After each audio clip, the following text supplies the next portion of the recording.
तो हम बात कर रहे हैं कि किस तरह से वन नेशन वन बजट होने के बाद रेलवे में क्या बदलेगा, और रेलवे में बदलेगा तो आम लोगों को इसका क्या फायदा होगा। विज साहब, थोड़ा जल्दी से एक कमेंट आपसे सर, छोटा कमेंट चाहूंगा सर। सर, यात्रियों को कोई फायदा होता देखते हैं आप?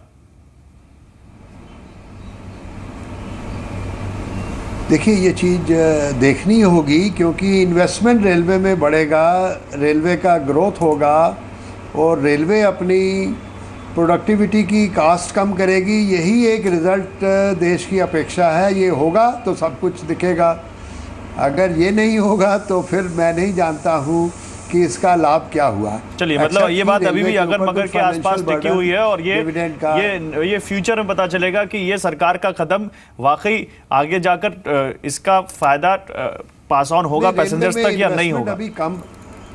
ठीक है, okay, thank you sir. Sunil Sinha, मैं आपके पास आऊंगा। सुनील, आपको लगता है कि जैसे हम देखते हैं टेलीकॉम सेक्टर में ट्राई है जो रेगुलेट करती है टैरिफ्स को, रेलवे में जिस तरह से बात हो रही है कि एक रेगुलेटर लाया जाएगा जो टैरिफ्स को रेगुलेट करेगा या टैरिफ तय करेगा, किराया तय करेगा।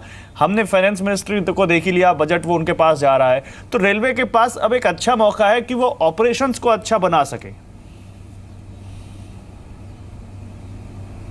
देखिए, अगर ऑपरेशंस को अच्छा बनाना है तो ऑब्वियसली कई जो अहम एरियाज़ हैं, खासकर कैपिटल इन्वेस्टमेंट जो है उन्हें करनी पड़ेगी। और अगर रेलवेज़ के पास कैपिटल अवेलेबल नहीं है तो उन्हें प्राइवेट सेक्टर पार्टिसिपेशन की तरफ ध्यान देना होगा। पर इस सारे संदर्भ में जो एक बात आपने कही रेगुलेटर की, अगर रेलवे टैरिफ के लिए रेगुलेटर का जो प्रावधान है अगर वो रियलिटी में बदलता है तो जाहिर सी बात है कि जो क्रॉस सब्सिडाइजेशन इस समय अवेलेबल है खासकर पैसेंजर फेयर के लिए, उसमें कुछ हद तक जो है रैशनलाइजेशन होगा और उसका नतीजा ये होगा कि जो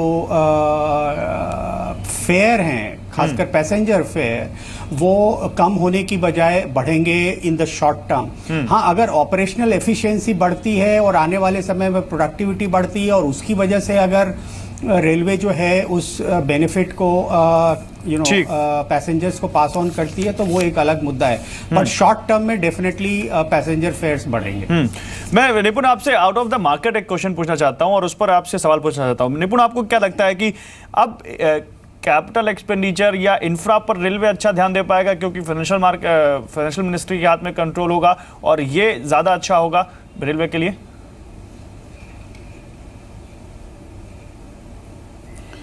देखिए, बजट के मर्ज होने से कोई मेजर इम्पैक्ट नहीं आ जाएगा, लेकिन पिछले 2 या 3 सालों में हमने डेफिनेटली देखा हुआ है इस गवर्नमेंट के रेल मिनिस्ट्री में कि एक definitely privatisation of railway stations increasingly देखा है। एक reliance on finances for the government from the government ये कम होते हुए देखा है। सो स्टेशंस को privatisation, a lot of dependence on solar energy ये इंक्रीजिंगली देखा है फॉर लाइटिंग ऑफ स्टेशंस, जिसकी वजह से केटरिंग पे बहुत उसमें टेक्नोलॉजी बहुत इंट्रोड्यूस की गई है। क्लीनलीनेस, हाइजीन पे बहुत फोकस किया गया है। बायो टॉयलेट्स इंट्रोड्यूस किए गए हैं। So a lot of efficiency and improved servicing definitely overall servicing railways में आया है। उससे कैपिटल एक्सपेंडिचर भी ज़्यादा करने की जरूरत पड़ेगी। सोलर पैनल्स आपको डालने हैं, बायो टॉयलेट्स डालने हैं, तो क्लियरली इसका एक इम्पैक्ट आता है। और उसकी वजह से अगर रेलवेज इंडिपेंडेंस इन फाइनेंसेस होता है through either tax free bonds raise करता है या फिर इंटरनेशनल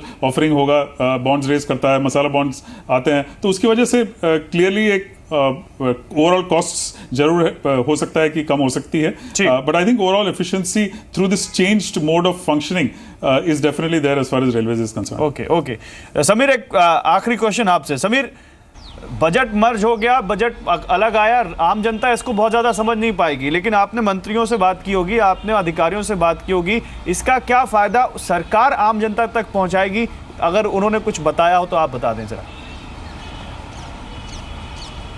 देखिए, फ़ायदा इस वक्त जैसा कि हम बता रहे हैं इन्वेस्टमेंट के लिहाज से, जैसे कि हमारा एक्सपर्ट ने भी बोला है कि फाइनेंस मिनिस्ट्री का जोर रहेगा कि आप इन्वेस्टमेंट अलग अलग जगहों से लेकर आएँ बाहर से और वो रेलवेज़ में आप उसको उस पैसों को लगाएं। तो ये इंफ्रास्ट्रक्चर डेवलपमेंट के पॉइंट ऑफ व्यू से ये एक अच्छा कदम माना जा रहा है जिसका रेल यात्रियों को फ़ायदा होगा। लेकिन साथ ही एक चीज़ और बता दूँ जो कि अहम है, क्योंकि वन इंडिया और वन जब ये बजट हो जाएगा तो जो क्रॉस सब्सिडी का जो बात कही जा रही है, सूत्रों ने बताया है कि लॉन्ग टर्म में ये भी संभव है कि जो क्रॉस सब्सिडी फिलहाल जारी है, यानी कि माल भाड़े से पैसा वसूल करके यात्री जो है मुसाफिरों को उसको सब्सिडाइज किया जा रहा है, ये कम हो जाएगा। इसका सीधा मतलब ये है कि अगर लंबे समय में ये चलता है इस तरीके से तो यात्री किराए में इजाफा हो सकता है और जो क्रॉस सब्सिडी इस वक्त जारी है रेलवे में वो कम हो जाएगी। चलिए, ये आपने एक बड़ा पॉइंट बताया, देखते हैं इस पर क्या फैसला लिया जाता है कि सरकार की तरफ से। लेकिन फिलहाल समीर, आपका बहुत शुक्रिया, वक्त बिल्कुल खत्म हो चुका और हमारे सभी तमाम मेहमानों का बहुत शुक्रिया।